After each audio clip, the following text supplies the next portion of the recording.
Bienvenidos al segundo episodio del podcast Cosas que Happens. La verdad, extrañé estar por aquí, extrañé grabarles, platicar con ustedes. Este es el segundo episodio apenas. Es, digamos que el primero oficial en el que pues voy a platicar de algo que no sea sobre mí, sobre mi presentación. El tema del que quiero platicar con ustedes es algo que le he estado dando vueltas durante estas últimas semanas.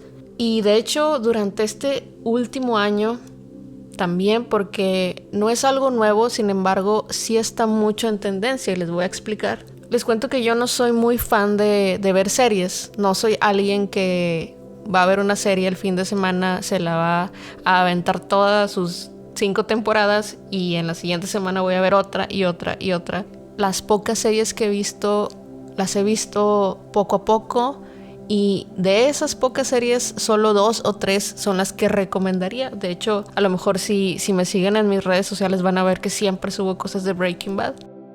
Entonces, una de las series que a mí me llamaba la atención o que sí me gustaba ver era House of Cards, que si la recordarán, pues era una serie que se trataba o tenía trama político. Es la primera serie original de Netflix y es la que le dio esa fama como de tener series buenas. Salió en el 2013 y en el 2017 Netflix salió a hablar con la prensa para decir que se iba a cancelar esa serie, que la iban a cancelar y que la última temporada la iban a sacar en el 2018.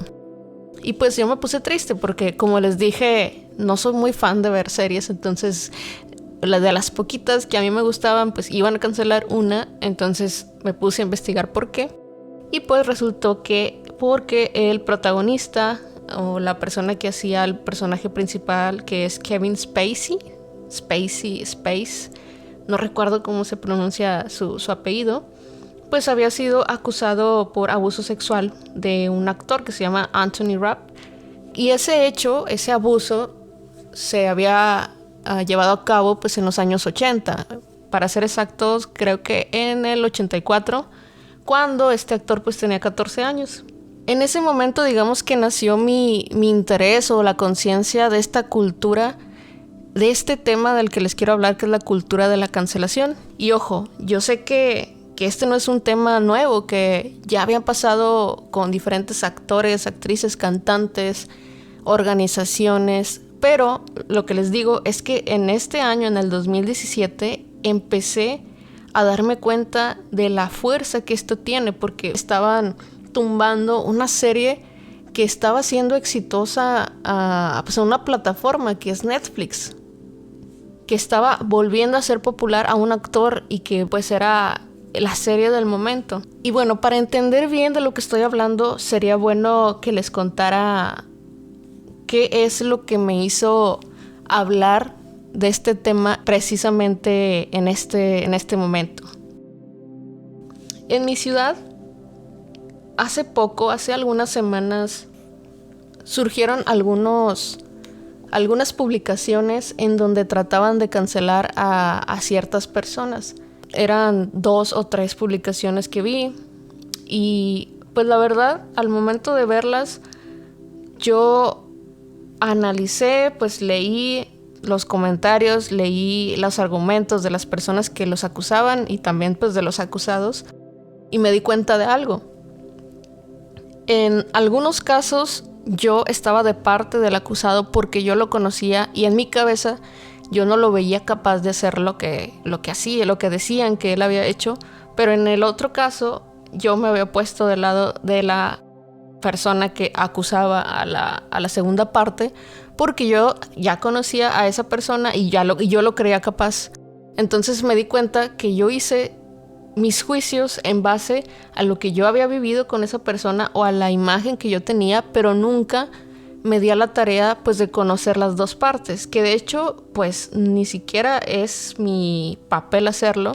Simplemente al momento en el que haces público, pues te arriesgas a que las personas opinen y se vayan de un lado o del otro. Y ahí entendí que realmente yo no estaba apoyando a ninguno de los dos casos. Simplemente yo me estaba identificando con una situación de la cual yo había vivido anteriormente. Yo decía, sí, él lo hizo y él hizo esta cosa porque yo lo conozco, cuando en realidad pues yo no supe, ni estuve ahí, ni estaba en ese momento en el que todo ocurrió. Y analizando esa experiencia pues entendí que solo buscaba aprovechar el momento para recuperar un poco de lo que con el tiempo yo había creído que se había perdido, que era una justicia pues frente a esa situación. Y siendo completamente sinceros, pues lo encontré hasta satisfactoria por unos momentos. Dije, qué bueno que está pasando esto. Y es que el problema de dejarle a las personas la labor de la justicia es que en conjunto las personas son muy viscerales y realmente si tú eres acusado públicamente por un montón de personas, haya sido culpable o no, automáticamente ya lo eres. Porque suena más creíble o suena más real una idea si es compartida por un montón de personas, independientemente si tienen la razón o no. Y sin querer, al buscar justicia, pues están creando injusticia, al no dejar que la otra persona se defienda, por así decirlo.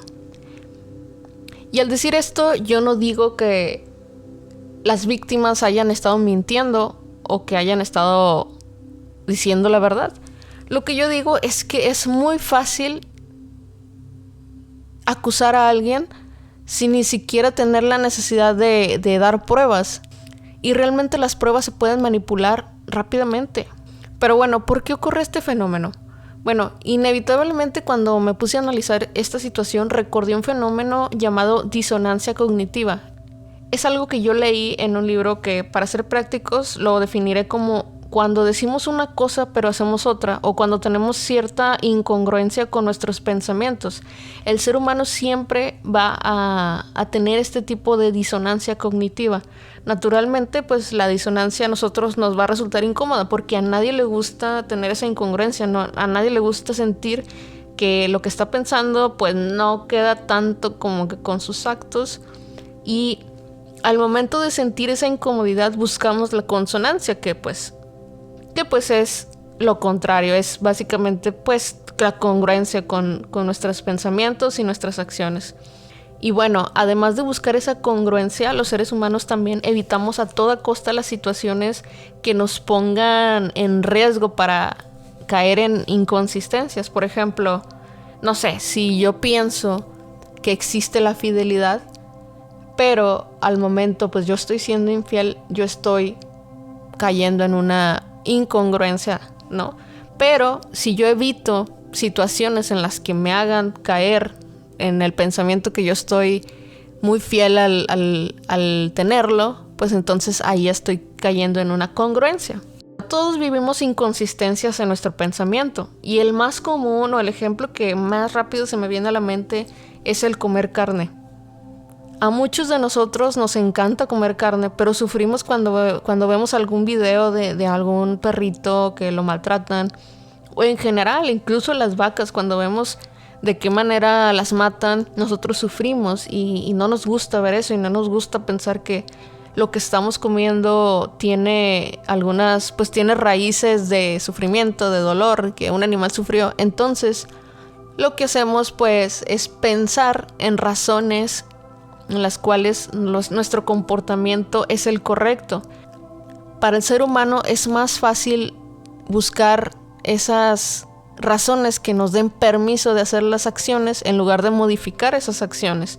Y de hecho la industria pues nos está ayudando a eso porque, por ejemplo, si tú quieres comprar un corte de carne, pues no lo vas a ver a lo mejor ensangrentado o no lo vas a ver de una manera grotesca. Las empresas van a buscar que se vea uniforme, que se vea bonito, para que se te olvide del origen de esa carne. O incluso pueden utilizar hasta mascotas en donde, no sé, la vaca se ve feliz o el cerdito se ve feliz porque lo maten, para que se te olvide que pues mataron a un animal para que tú puedas comer. Y la verdad es que a mí me gusta la carne. A mí me gusta la carne, pero no me gusta que los animales sufran. Pero esta es un buen ejemplo de la disonancia cognitiva. Entonces, ¿qué tiene que ver todo esto que les estoy diciendo con la cultura de la cancelación? Al vivir todos en un mundo donde cada vez somos más observados y en donde cada vez somos más juzgados, nos rodeamos de situaciones que incluso ponen en duda nuestra moral, pero también nos rodean oportunidades para equilibrarnos y al mismo tiempo tener esa sensación de justicia de la que les mencioné. Hacemos cosas que no están bien, pero también vemos errores de los otros y se nos hace muy fácil señalarlos para así como callar nuestra conciencia y tener esa satisfacción de, ok, estoy haciendo bien porque estoy ayudando a crear justicia, cuando en realidad nosotros también estamos creando injusticia indirectamente con otros actos o con otros pensamientos que de hecho hasta ni siquiera los vamos a exponer por miedo a que nos juzguen. Y ahora, quisiera hacer una pausa.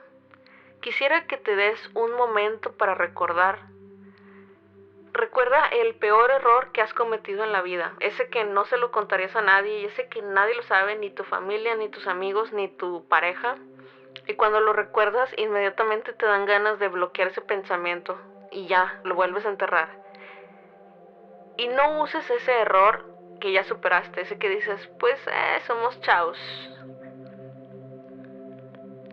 Ahora, imagina que alguien de tu pasado decide sacarlo a la luz sin pruebas, así más que su palabra y el respaldo de sus amigos, con comentarios de, sí amiga, tienes razón, sí. ¿Qué es lo que sientes? ¿Cómo te imaginas que tus amigos, que tu pareja o que tu familia reaccionaría?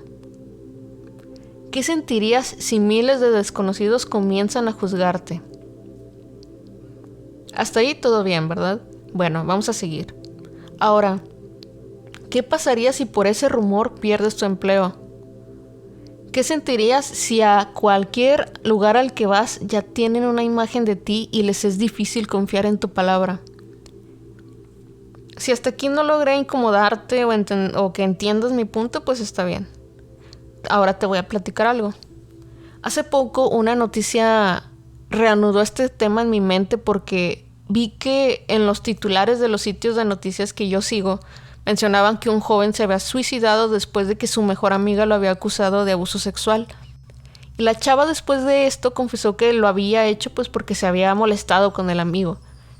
Y entiendo que este caso no representa todo. O sea, entiendo que existen víctimas de violación, que sí hay muchas injusticias, pero más adelante pues voy a hablar sobre lo que es verdad y lo que no. Al estar analizando esta cultura de la cancelación, pues encuentro dos posturas. Primeramente, yo reconozco que el hecho de que tú puedas imponer tu postura frente a la multitud, pues ya es un gran avance. Yo sé que las minorías lo que buscaban era que su voz fuera escuchada y eso, pues, me hace sentir feliz, que ya cualquiera pueda dar su opinión y cualquiera pueda ser escuchado gracias a las redes sociales y gracias a que estos tiempos están cambiando. En una googleada rápida sobre los últimos cancelados, pude ver que hasta artistas, cantantes que habían hablado sobre un chiste de humor negro estaban siendo cancelados, pero también vi personas acusadas de homicidio o pedofilia o violación. Y en general, se considera que las personas no quieren cancelar a alguien. Lo que buscan es desaparecer todas esas grietas de injusticia social que aún no se han desaparecido. Otro efecto de la cancelación no es un símbolo de un movimiento ni es un recordatorio de los derechos de un grupo de personas o un conjunto de creencias. El efecto que me ha servido son los daños aparentemente temporales de los protagonistas.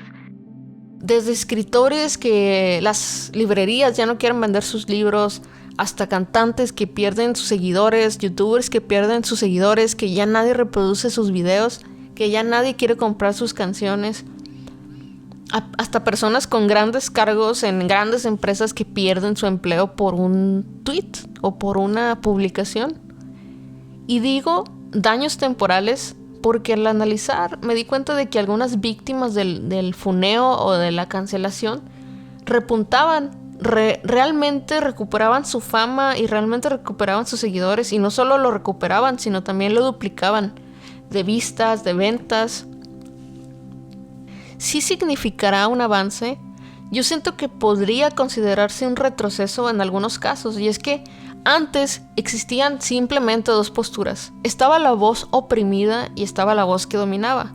Y pues se consideraba triunfador aquel que lograba callar al otro lado, que obviamente pues era la persona que dominaba, el que callaba, ¿no? a la otra parte. Y tener el poder de silenciar pues era precisamente lo que hacía que las minorías se sintieran oprimidas. Con el paso del tiempo pues se había estado logrando que ambos discursos tuvieran el mismo volumen y que tuvieran la misma importancia, y el debate era sinónimo de conocimiento, de llegar a entender a diferentes posturas y puntos de vista. Pero al momento en que las redes sociales comenzaron a tener lugar en esta discusión, comenzaron a polarizar las opiniones, comenzaron a ver todo o blanco o negro, y todos comenzaron a sentir que no existían los términos medios, y es ahí donde siento yo que se comenzó a sentir un retroceso. Y no hablo de retroceso sobre justicia o sobre visibilización de los problemas, sino de la libertad de expresión, porque ahora no solo se atenta contra la libertad de opinión, sino contra el básico derecho de pensar. Entonces, hasta aquí, ¿estoy de acuerdo o no estoy de acuerdo sobre esta cultura de la cancelación? Bueno, pues les voy a decir mi forma de ver las cosas. Sinceramente, ignoro qué tanto puede ayudar a una víctima el hecho de que expongan un caso de violencia. Porque lo primero que pienso al hablar de este tema es Rihanna. Todos conocemos a Rihanna, todos hemos escuchado alguna canción de ella, pero también algunos de nosotros la recordamos por su rostro golpeado, pero muchos también pues olvidamos que Chris Brown fue el que lo hizo, fue el que la golpeó, y seguimos consumiendo la música de ambos, seguimos escuchándolos, seguimos poniéndolos en primeros lugares a ambos. Y en lo personal nunca he estado pues escuchando la música de este último señor, pero bueno, yo sé que muchos de ustedes sí. Y otro punto importante que sé que puede incomodar a ciertas personas pues es el repudio al humor negro. He visto muchos posts sobre que las personas que les gusta el humor negro están escondiendo su misoginia, están escondiendo su clasismo, su racismo, su homofobia y un sinfín de etiquetas. Y en realidad es que no estoy tan de acuerdo con eso. Yo personalmente veo pues al humor negro como una manera de abordar temas que normalmente no abordarías. Y sí están, pero pues nadie quiere ver, todos lo ven como tabú. Y es como una invitación incómoda y sutil para que no te olvides de este tema, pero a la vez te sientas incómodo y con pena de haberte reído. Y nos deja una huella y una sensación pues de cuestionarnos por este tema, ¿no? Entonces no estoy tan de acuerdo sobre esta postura del absolutismo. Y también lo que he notado es que existe una gran bolsa en donde se meten a todos, tanto a las personas que tuitearon sobre un tema delicado y hasta los que violaron y tuvieron cargos por un delito grave. Y veo que las personas no quieren separar al arte del artista, por ejemplo. Si supiste que un artista hizo algo que no te gustó, automáticamente cancelas también su música, cancelas las obras que hizo, sus libros, y rechazas también todo el trabajo de 50 años de trayectoria, o de 20 años, o de 5, o de 1, pero ¿qué pasaría si la persona que cometió un error, esa que quieres cancelar, sea la única que te puede salvar la vida? Por ejemplo, el creador de una vacuna, o ahorita el creador de la solución para el coronavirus. ¿Qué pasaría si esa persona hizo algo en su pasado muy grave? ¿Lo cancelarías? ¿No rechazarías la vacuna aunque algún familiar tuyo estuviera enfermo? Y este cuestionamiento yo sé que es un tema que también puede ser muy amplio para debate, pero ese es el punto, que quiero que se cuestionen y que me digan su opinión. Pienso que pues en el camino de hacer justicia se nos están cayendo otros derechos y otros medios para expresarnos, y se nos olvida que en este mundo es muy diverso y que no necesariamente todos tenemos que pensar igual. O sea, tan libre tú para opinar sobre mí como yo de opinar sobre ti y sobre el resto, ¿no? Mi consejo es que no perdamos el sentido de la justicia. Yo sé que nos falta mucha justicia en el mundo, que hay que seguir levantando la voz ante cualquier ante cualquier cosa que nos oprima y que nos quiera callar, pero también siento que debemos analizar antes de querer callar a alguien más, porque tenemos que identificar si estamos representando una real diferencia o simplemente estamos siguiendo un instinto entre lo correcto o lo incorrecto. Y pues también los quiero invitar a recordar que un error no nos define. Un error no es absolutamente todo lo que somos. Y les recuerdo, no estás escuchando a alguien que está a favor de las agresiones ni de las violaciones o que está en contra de las minorías. Solo estás escuchando a alguien que conoce el poder que tiene de destruir a alguien. Y como dicen en algunas películas, todo poder conlleva una responsabilidad. Me gustaría saber tu opinión. Espero que puedas comentarla y podamos platicar sobre tu postura y sobre tu forma de pensar.